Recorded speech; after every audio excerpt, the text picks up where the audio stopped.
Hello students. तो आज D and F block का एक न्यू टॉपिक है, दैट इज पोटेशियम डाइक्रोमेट। यानी हम पोटेशियम डाइक्रोमेट के मेथड ऑफ प्रिपरेशन यानी ये बनता कैसे है, इसकी फिजिकल प्रॉपर्टीज़ क्या हैं, इसकी केमिकल प्रॉपर्टीज़ क्या हैं और इसका स्ट्रक्चर डिस्कस करेंगे आज। तो first method of preparation, potassium dichromate बनता कैसे है। ये आईआईटी में क्वेश्चन आया है कि पोटेशियम डाइक्रोमेट किस ओर से बनता है या उसका फॉर्मूला क्या है। तो ये ध्यान रखना, क्रोमाइट ओर FeCr2O4। इसमें अगर ऑक्सीडेशन स्टेट करेंगे तो Fe का +2 है, Cr ओवरऑल +6 है और ऑक्सीजन का ओवरऑल -8 है। यानी एक ऑक्सीजन का -2, एक Cr का +3 और एक Fe का +2। ये ध्यान रखना, इससे फॉर्मूला आपका इजीली लर्न हो जाएगा। तो आंसर इज FeCr2O4 या FeOCr2O3। कभी क्वेश्चन थोड़ा घुमा के दे देते हैं, वो कहेंगे आपको FeOCr2O3, same thing is that. थोड़ा सा अगर क्वेश्चन को चेंज करते हैं तो क्या होता है, आंसर भी वेरी कर जाता है। हमें लगता है कुछ अलग चीज़ दे दी है वही चीज़। FeO के 4 हैं और यहाँ पे थोड़ा सा इसको चेंज करके दिया हुआ है। तो there are 3 step. Step first है क्रोमाइट और फ्यूज्ड या रिएक्ट विद बेसिक मीडियम।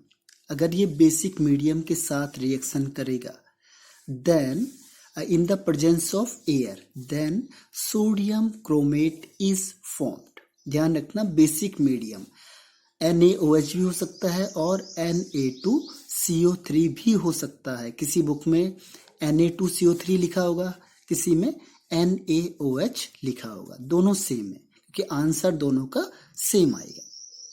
इसकी इक्वेशन है FeCr2O4 plus Na2CO3 plus O2 gives Na2CrO4 chromate, sodium chromate plus Fe2O3 plus CO2। Carbonate जब भी होगा तो CO2 गैस रिलीज होगी और येलो कलर प्रोड्यूस होगा, ध्यान रखना।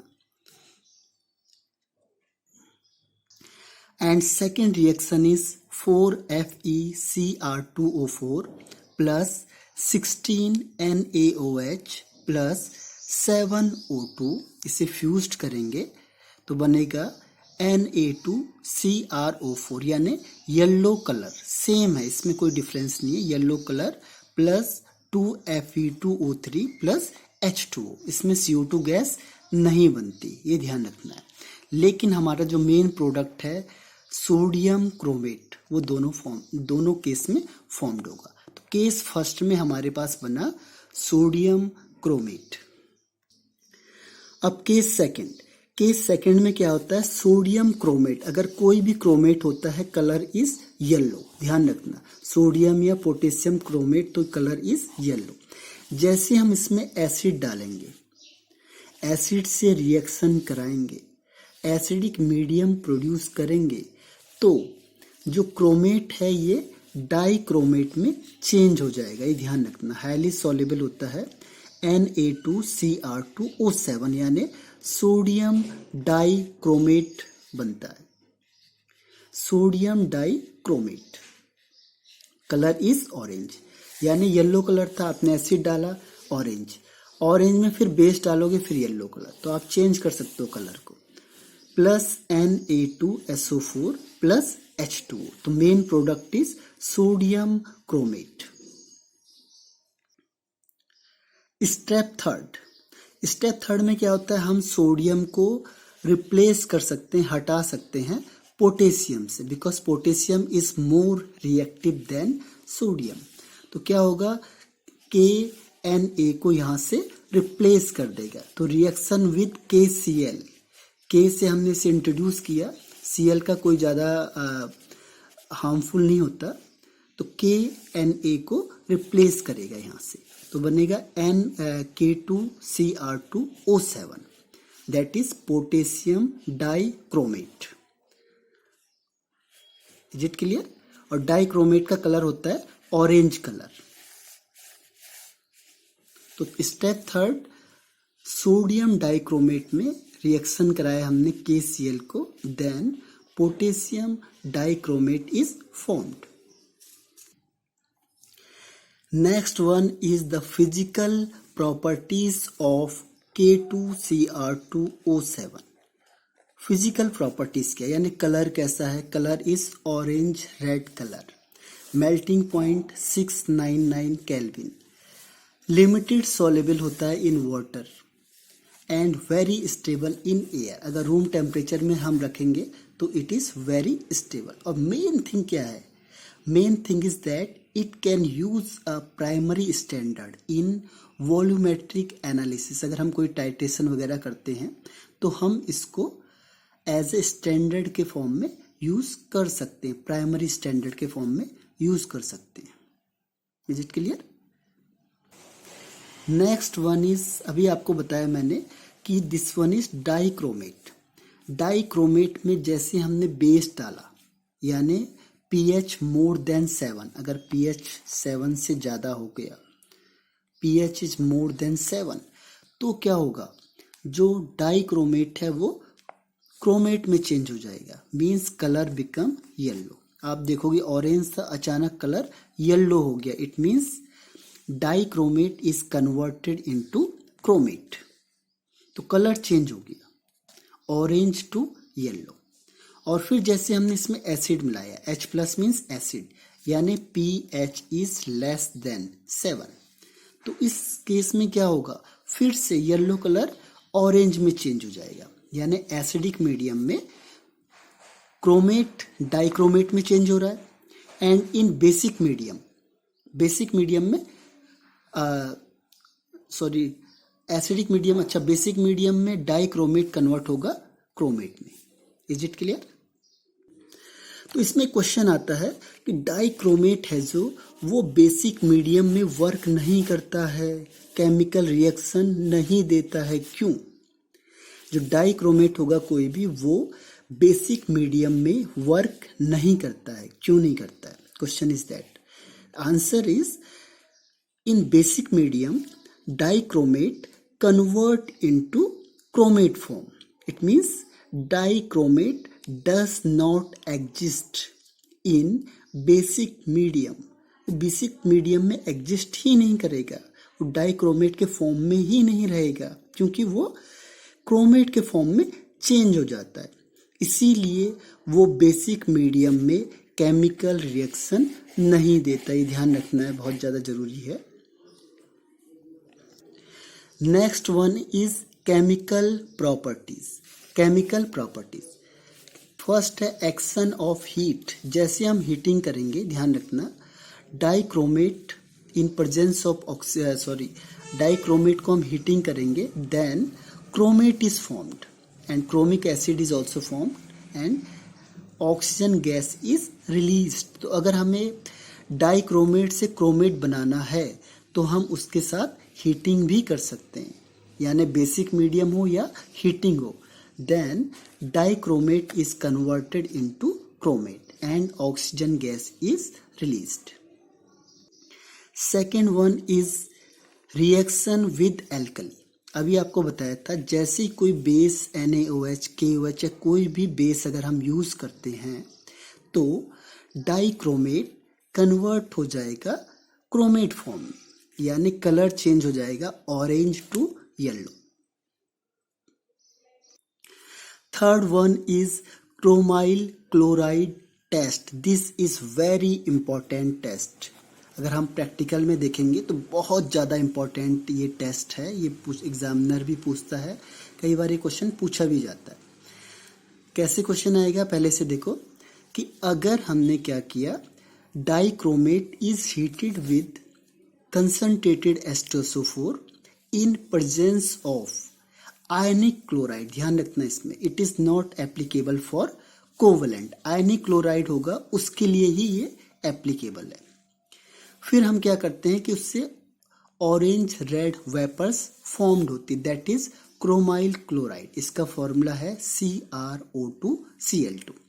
यानी क्या क्या किया हमने, पोटेशियम डाइक्रोमेट लिया, उसमें कोई भी क्लोराइड का कंपाउंड मिला दिया, but ionic chloride should be there, not covalent chloride, क्योंकि ये टेस्ट है क्लोराइड के लिए। And H2SO4, concentrated H2SO4 is mixed in it. Then chromyl chloride is formed. उसका कलर कौन सा है, ऑरेंज रेड वेपर्स, यानी आपको कौन से वेपर्स मिल गए, ऑरेंज रेड वेपर्स। जब आप एक्सपेरिमेंट करोगे तो आपको दिखेगा ऑरेंज रेड कलर के वेपर्स निकल रहे हैं उससे, एक्सपेरिमेंट से। तो वो क्वेश्चन पूछता है कि वो कौन सा कंपाउंड है, ये क्वेश्चन पूछा हुआ है कि कुछ कंपाउंड का नाम बताओ जिसका कलर ऑरेंज रेड है, जिसके वेपर्स निकल रहे हैं, दैट इज क्रोमाइल क्लोराइड। इसीलिए इस टेस्ट का नाम रखा है क्रोमाइल क्लोराइड टेस्ट। अब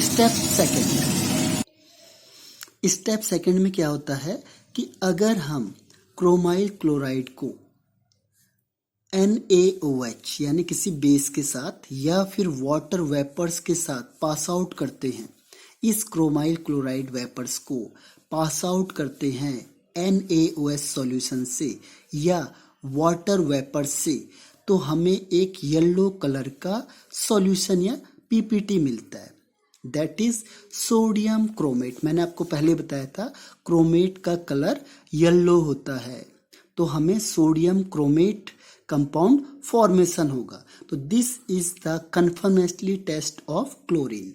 Cl का कंफर्मेटरी टेस्ट है ये लेबोरेटरी में आता है 101%। यानी कि इसका जनरली यूज होता है डिटेक्शन ऑफ क्लोराइड आयन, और वो भी किस में, आयनिक कंपाउंड में। इन लैब में ये बहुत ज़्यादा यूज होता है।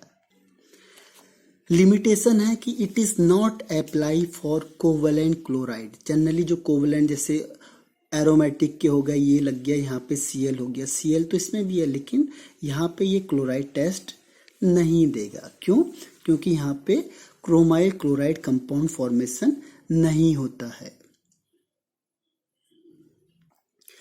Next one is reaction with H2O2 hydrogen peroxide. अगर हमने क्या किया, डाइक्रोमेट को ट्रीट कराया, रिएक्शन कराया सोडियम परऑक्साइड के साथ इन एसिडिक मीडियम, मैंने आपको कहा था it works only in acidic medium, तो क्रोमिक पेरोक्साइड फॉर्म्ड होता है विच इज ब्लू कलर।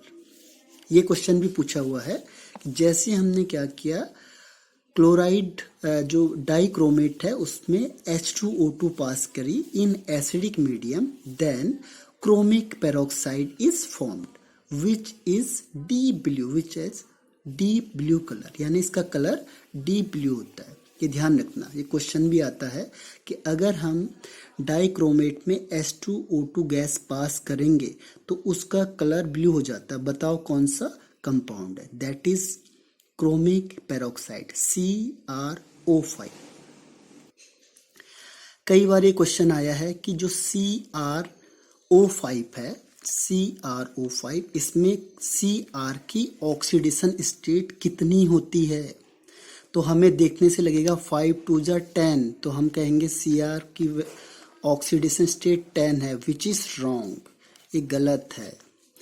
तो इसका स्ट्रक्चर बनता है बटरफ्लाई स्ट्रक्चर, ध्यान रखना, ये बटरफ्लाई स्ट्रक्चर CrO, इसमें 4 पेरोक्साइड हैं, 1 2 3 एंड 4। तो 4 पेरोक्साइड मीन्स इसकी ऑक्सीडेशन स्टेट -1 है इन चारों की, और एक की -2 है, तो ओवरऑल ऑक्सीडेशन स्टेट इज +6। ये ध्यान रखना है क्योंकि Cr maximum +6 oxidation state show करता है। अगर इससे ज़्यादा ऑक्सीडेशन स्टेट आती है, इसका मतलब उतना उसमें पेरोक्साइड है, ये ध्यान रखना है।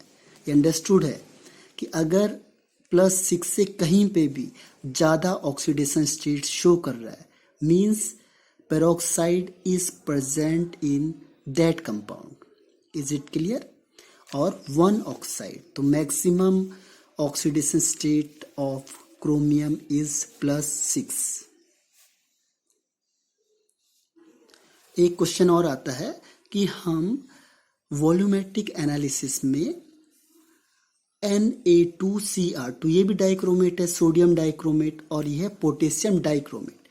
तो हम पोटेशियम डाइक्रोमेट को ही प्रिफर क्यों करते हैं, हम सोडियम डाइक्रोमेट को प्रिफर क्यों नहीं करते? तो because of its hygroscopic nature. अब K2Cr2O7 का सबसे main important, very very important point है, जिससे सबसे ज़्यादा क्वेश्चंस पूछे हुए हैं। यहाँ नहीं, ये मोल कॉन्सेप्ट में या रिडॉक्स रिएक्शन में भी आपके पास है, वहाँ भी इसके बहुत सारे क्वेश्चन गिवन है, तो ध्यान रखना। क्वेश्चन नंबर 1 कि जो K2Cr2O7 है इस स्ट्रॉन्ग ऑक्सीडाइजिंग एजेंट वाई। जो K2Cr2O7 है वो स्ट्रॉन्गेस्ट या स्ट्रॉन्ग ऑक्सीडाइजिंग एजेंट क्यों है?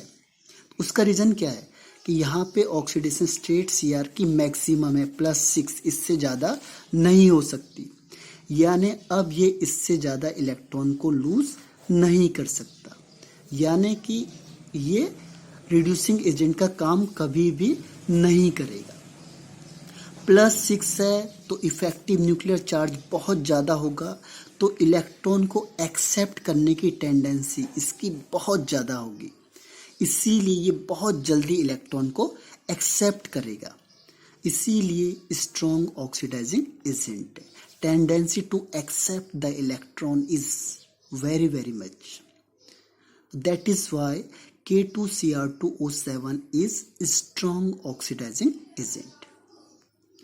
सेकेंड वन मैंने आपको फिर से बताया था कि ये केमिकल प्रॉपर्टीज में बेसिक मीडियम में वर्क नहीं करेगा। क्यों? क्योंकि बेसिक मीडियम में it convert into chromate form या क्रोमेट आयन, तो that is why it can't exist in basic medium. अगर बेसिक मीडियम में एग्जिस्ट नहीं करेगा तो वो उसमें केमिकल रिएक्शन भी नहीं दे सकता।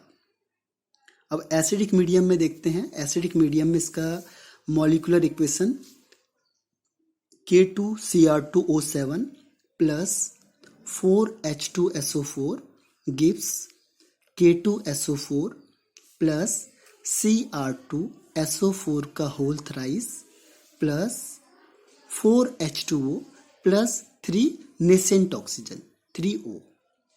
इसको आयनिक फॉर्म में, एक्चुअल में हम आयनिक फॉर्म को ही प्रिफर करते हैं। क्यों? क्योंकि इससे हर एक क्वेश्चन आराम से सॉल्व हो सकते हैं। तो आयनिक इक्वेशन क्या है देखो, Cr2O7 2- plus 4H plus, acid के लिए हम H प्लस शो करते हैं, plus 6 electron gives 2Cr3 plus plus 2H2। तो we prefer ionic equation to solve the numerical questions. अब मैं आपको बहुत शॉर्टकट ट्रिक बताना चाहता हूँ।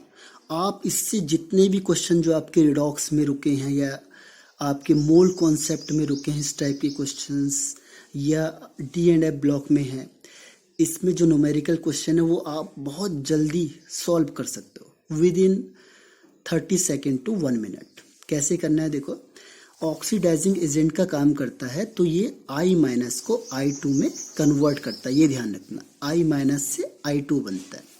H2S लिखा हुआ है S-, S2- लिखा हुआ तो इससे S बनता है। I- का मतलब HI हो सकता है, यहाँ पे ध्यान रखना, तो उसे आपने आयनिक फॉर्म में कन्वर्ट करना है। H2S लिखा हुआ तो आपने S2- करना है, उससे आयनिक फॉर्म में कन्वर्ट करना है। यहाँ से S Fe2 प्लस से Fe3 प्लस, अगर आपके पास लिखा होगा FeSO4 और यहाँ पे लिखा होगा Fe2SO4 का होल थ्राइस, तो आपने क्या करना है इसमें 2 प्लस, क्योंकि इसकी वैलेंसी +2 है और इसकी यहाँ पे वैलेंसी ऑक्सीडेशन स्टेट +3 है, तो आयन फॉर्म में कन्वर्ट करना है। इसमें भी SnCl2 SnCl4 आपने आयनिक फॉर्म में चेंज करना है। सेम कॉन्सेप्ट यहाँ पे ऑक्जेलिक एसिड है, ऑक्जेलिक एसिड को आप ऑक्सलेट में चेंज करोगे। ऑक्जेलिक एसिड होता है HCOOH, इसके 2 मॉलिक्यूल होते हैं यहाँ पे। तो आपने 2 H निकालने हैं इसके, ये SCOH होता है, 2 H निकालोगे आप तो that is C2O4 2- oxalate. Oxalate से हर हमेशा CO2 बनता है, ये कंफर्म है, ध्यान रखना है। ऐसी SO3 सल्फाइड से सल्फेट बनता है। ऑक्सीडेशन स्टेट चेक करो इसमें, यहाँ पे होगी 4 2 जा 8, 8 में से 2 गया 6, यानी यहाँ पे +3 और यहाँ पे +4, यानी ऑक्सीडेशन स्टेट इंक्रीज हो रही है। ऐसे यहाँ पे 3 2 जा 6, 6 में से 2 गया दैट इज 4 और यहाँ पे 4 2 जा 8 में से 2 गया 6, तो ऑक्सीडेशन स्टेट इंक्रीज हो रही है। ऐसे इसमें करेंगे 2 2 जा 4, 4 में से 1 गया +3, यहाँ पे 3 2 जा 6 में से 1 गया +5, ऑक्सीडेशन स्टेट इंक्रीज हो रही है, यानी इनका ऑक्सीडेशन हो रहा है, तो जो दूसरे को ऑक्सीडाइज करवाता है। तो देखो SO3 2- से SO4 2-, ऐसी NO2- से NO3-।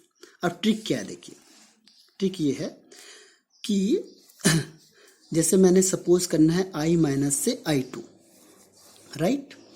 तो इक्वेशन क्या लिखेंगे, Cr2 2- प्लस H+, क्योंकि एसिडिक मीडियम है, प्लस I-, जो इसमें लेफ्ट में उसे यहाँ लिख दो। फिर ये ध्यान रखना Cr2O7 2- हर हमेशा Cr3+ में ही चेंज होगा इन acidic medium, it is confirmed. ये डाउट ही नहीं रखना कि कुछ और ऑक्सीडेशन स्टेट शो करेगा, only +3 oxidation state. Second one is water, H+ से वाटर बनेगा एंड I- से I2, ये I- से I2। इस तरीके से आप किसी भी इक्वेशन को बना सकते हो। बैलेंस करना आपको बैलेंसिंग रिडॉक्स रिएक्शन में बताई है। तो इसमें क्वेश्चन आता है कि अगर 1 मोल क्रोमेट डाइक्रोमेट आयन है तो बताओ कितने मोल आयोडीन के रिक्वायर्ड होंगे, तो दैट इज 6 मोल। और अगर क्वेश्चन आ गया कि आयोडीन के 1 मोल है तो Cr2O7 के कितने मोल होंगे, तो 6 के लिए 1 मोल, तो 1 के लिए 1/6 मोल। तो इस तरीके से क्वेश्चन को विद इन 30 सेकेंड में आप सॉल्व कर सकते हो। इसके बहुत सारे क्वेश्चन हैं तो आप उससे विद इन 30 सेकेंड में आप सॉल्व कर लोगे, बस आपको बैलेंसिंग आनी चाहिए। ये वाली बैलेंसिंग अगर नहीं आती तो उसका भी ट्रिक है। Second step is S2-, S2- से S। हमने चेंज कहाँ करना है, देखो बस यहाँ पे ये सेम है, Cr2O7 2- से Cr3+ सेम है, H+ से H2 ये फिक्स है हर एक के साथ। चेंज कहाँ पे होगा, बस ये S2- जो यहाँ पे लिखा है आपने S2- उसे यहाँ लिख दो और यहाँ लिख दो S, बस इसको बैलेंस कर दो। क्वेश्चन क्या आएगा कि 1 मोल अगर हमने डाइक्रोमेट लिया है, पोटेशियम डाइक्रोमेट, तो कितने मोल सल्फाइड आयन रिक्वायर्ड है, या फिर 1 मोल सल्फाइड लिया है तो कितने डाइक्रोमेट के मॉलिक्यूल रिक्वायर्ड है। तो हमें बैलेंस करना पड़ेगा, बैलेंस के बाद हम उससे निकाल सकते हैं, जैसे हमने अभी निकाला था। तो ये आपके लिए कि आप बैलेंस करो, मुझे बताओ, फिर अगर दिक्कत आती है तो मुझे पूछ सकते हो। Third one is same, Fe2+ से Fe3+। हमने चेंज कहाँ पे किया, Fe2+ और यहाँ लिख दिया Fe3+, बाकी सब सेम है। ये Cr2O7 2- H+, Fe2+, Cr2O7 2- convert हो जाएगा Cr3+ पे, H+ कन्वर्ट हो जाएगा H2O में एंड Fe2+ कन्वर्ट हो जाएगा Fe3+ में। तो ये फिक्स है। इसमें क्या होगा कि आप हर एक क्वेश्चन को आराम से सॉल्व कर सकते हो। पहले आप इक्वेशन बनाओ, फिर इसे बैलेंस कर दो ऑक्सीडेशन नंबर मेथड या आयन इलेक्ट्रॉन मेथड से। And fourth one is same, Sn2+ से Sn4+, सेम स्टेप है। देखो फर्स्ट और सेकंड सेम है। Cr2O7 2- चेंज होगा Cr3+, H प्लस चेंज होगा H2O में, और SN2 प्लस इसे लेफ्ट में लिखना है, इसे राइट में लिखना है। SN2 प्लस चेंज हो गया SN4 प्लस में। ऐसे कोई भी क्वेश्चंस जिसमें दिया होगा कि ये इसमें ऑक्सीडाइज हो रहा है, तो एक को यहाँ लिखो लेफ्ट को, पहले वाले को, और सेकंड को राइट में, फिर उसे बैलेंस कर दो, तो ये न्यूमेरिकल क्वेश्चन आपके इजीली सॉल्व हो जाएंगे। तो this is the oxidising properties of potassium dichromate. This is very very very important. कई क्वेश्चन इससे पूछे हुए हैं, आप अगर प्रीवियस ईयर चेक करके देखो तो आपको दिखेंगे बहुत सारे क्वेश्चंस जिसमें पूछा होगा कि अगर हम टाइट्रेशन कर रहे हैं पोटेशियम डाइक्रोमेट का, या हम रिएक्शन करा रहे हैं SN2 प्लस के साथ या SnCl2 के साथ, तो इसके 1 मोल के लिए इसके कितने मोल रिक्वायर्ड होंगे, या SN के 1 मोल के लिए पोटेशियम डाइक्रोमेट के कितने मोल रिक्वायर्ड होंगे। तो हमें बैलेंस करना पड़ेगा बस। Is it clear? तो आगे के आप मुझे खुद करके बताओगे, बाकी मैंने आपको लिखे हुए हैं, तो आप एक बार टेस्ट करो कि कितना आपको आ रहा है और कितना नहीं आ रहा है, क्योंकि ये पूरे चैप्टर में सबसे ज़्यादा क्वेश्चन इसी से पूछे हुए हैं।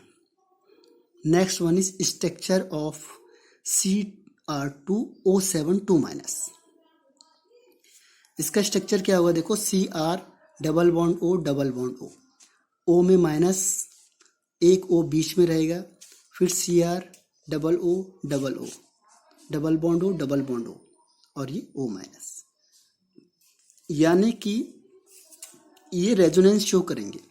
ये यहाँ जाएगा, ये यहाँ जाएगा। 1 2 3 और 4 5 6 6 बॉन्ड ऐसे हैं जो रेजोनेंस करेंगे, यानी इनका बॉन्ड लेंथ सेम होगा। और 2 हैं क्योंकि यहाँ पे रेजोनेंस पॉसिबल नहीं है, तो ये सिंगल बॉन्ड कैरेक्टर को शो करते हैं, ये ध्यान रखना। इसीलिए इनका बॉन्ड लेंथ ज़्यादा होती है। ये डबल बॉन्ड कैरेक्टर की वजह से इसका बॉन्ड लेंथ कम हो जाती है। 163 pm और यह 179 pm, तो ये और ये दोनों सेम है, सेम, ये दोनों सेम है। और बाकी ये 1 2 3 4 5 6 ये सब सेम है, 163। अब इस केस में इसका स्ट्रक्चर कैसा बनेगा, तो 2 टेट्राहेड्रल यूनिट्स होते हैं जो ज्वाइंट होती हैं बाय कॉमन ऑक्सीजन एटम। एक कॉमन ऑक्सीजन एटम से 2 टेट्राहेड्रल यूनिट्स ज्वाइंट होती है। तो this is the structure of K2Cr2O7। के आयनिक होता है, उससे हम शो नहीं करते जनरली। के यहाँ पे रह सकता है, यहाँ रह सकता है, यहाँ, जिस अकॉर्डिंग ये चार्ज शिफ्ट होगा। तो ओवरऑल हम देखते हैं कि 6CrO बॉन्ड होता है, उसका बॉन्ड लेंथ सेम होता है बिकॉज ऑफ रेजोनेंस। ये बहुत इंपॉर्टेंट है कि रेजोनेंस की वजह से 163 pm जो 6CrO बॉन्ड है उनकी बॉन्ड लेंथ सेम होती है, और 2 CrO ऐसे होते हैं जिनकी बॉन्ड लेंथ डिफरेंट होती है, that is 179 pm। And second है structure of chromate ion. Chromate ion, chromate का होता है फॉर्मूला CrO4 2-।